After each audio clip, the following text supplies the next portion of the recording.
एक समय की बात है, खुरासान में एक बहुत ही दयालु और न्यायप्रिय राजा राज करता था। उसका एक बहुत अच्छा दोस्त था, बरज़ख नाम का एक व्यापारी। बरज़ख के पास बहुत धन दौलत थी और एक प्यारी सी बेटी भी थी जिसका नाम था हुस्न बानो। जब बरज़ख की मौत का समय नजदीक आया तो वो बहुत परेशान हो गया।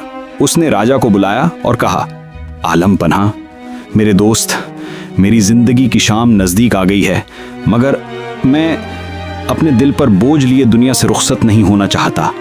मेरी बेटी हुस्न बानो अभी छोटी है, कृपया उसकी देखभाल करना। राजा ने तुरंत कहा, दोस्त, मेरे रहते आपको चिंता करने की क्या जरूरत है? क्या हुस्न बानो मेरी बेटी नहीं? आज से आपकी बेटी मेरे साथ मेरे महल में शहजादी बनकर रहेगी। बरज़ख की मृत्यु के बाद राजा ने अपना वादा निभाया। हुस्न बानो को महल में लाकर उसे अपनी बेटी की तरह पाला। 16 साल की उम्र में हुस्न बानो एक खूबसूरत और समझदार लड़की बन गई। राजा ने उसे उसकी पूरी विरासत दी और एक अलग महल भी बनवाया। एक दिन हुस्न बानो ने अपनी दाई से कहा, अम्मा, मैं तो अपने जीवन की डोर बस उसी आदमी के साथ बांधना चाहती हूँ जो मुझे दिल से प्यार करे। मुझे वैसा रिश्ता हरगिज पसंद नहीं जो सिर्फ मेरी खूबसूरती और संपत्ति से खिंचा चला है। दाई ने सुझाव दिया कि शादी के लिए 7 पहेलियां रखी जाएं ताकि सच्चे प्रेमी की परख हो सके। कुछ समय बाद एक फकीर अपने 40 शिष्यों के साथ हुस्न बानो के महल आया। वो बहुत पवित्र और धार्मिक दिखता था। हुस्न बानो ने उसका बहुत सम्मान किया और उसे ठहरने के लिए कहा। लेकिन रात के समय ये फकीर अपने असली रूप में आया। वो एक चालाक लुटेरा था।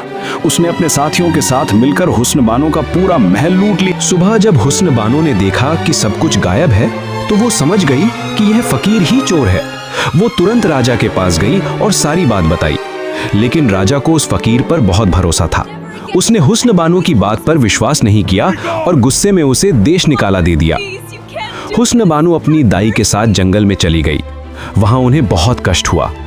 एक रात हुस्न बानो को सपने में एक बुजुर्ग दिखे जिन्होंने कहा, बेटी, बेशक तुम्हें कांटों भरी राहों से होकर गुजरना है, फिर भी अपने दिल को पाक साफ रखते हुए तुम्हें आगे बढ़ते जाना होगा।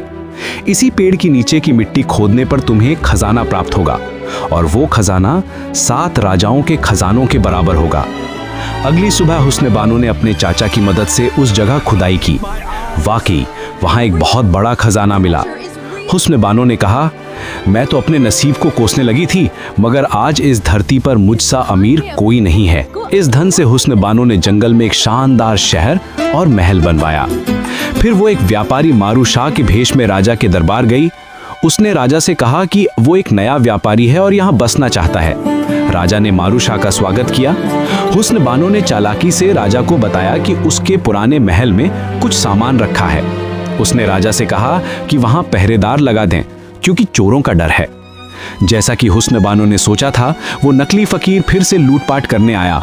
इस बार राजा के पहरेदारों ने उसे और उसके साथियों को रंगे हाथों पकड़ लिया। जब फकीर को पकड़ा गया तो हुस्न बानो ने राजा से कहा, आलम पनाह, बेगुनाह को सजा और गुनाहगार पर रहम, ये क्या? आप इस नकली ठग फकीर और इसके लुटेरे साथियों को क्यों नहीं पहचानते? राजा को अपनी गलती का एहसास हुआ। उसने कहा, बेटे मारू शाह, आज तुम ना होते तो मुझसे फिर एक गुनाह हो जाता। कुछ समय पहले एक लड़की ने, जिसे मैं अपनी बेटी की तरह प्यार करता था, इस ठग फकीर की सच्चाई मेरे सामने रखने की कोशिश की थी, मगर तब मैंने अपनी बेगुनाह बेटी को ही देश निकाला दे दिया था। तब हुस्न बानो ने अपना भेष हटाया और कहा, आपकी प्यारी बेटी आपके सामने खड़ी है। राजा ये देखकर बहुत खुश हुआ और उसने हुस्न बानो को गले लगाया। उसे अपनी गलती पर बहुत पछतावा हुआ। राजा ने हुस्न बानो के नए शहर को देखा और उसकी बुद्धिमानी की तारीफ की। इस तरह हुस्न बानो ने अपनी सूझबूझ से न्याय पाया और सच्चाई की जीत हुई। ये कहानी हमें सिखाती है कि धैर्य और बुद्धिमानी से हर मुश्किल का हल मिल जाता है। अगर आपको मेरी कहानी पसंद आई तो हमारे चैनल को सब्सक्राइब जरूर कीजिए और वीडियो को लाइक जरूर कीजिए।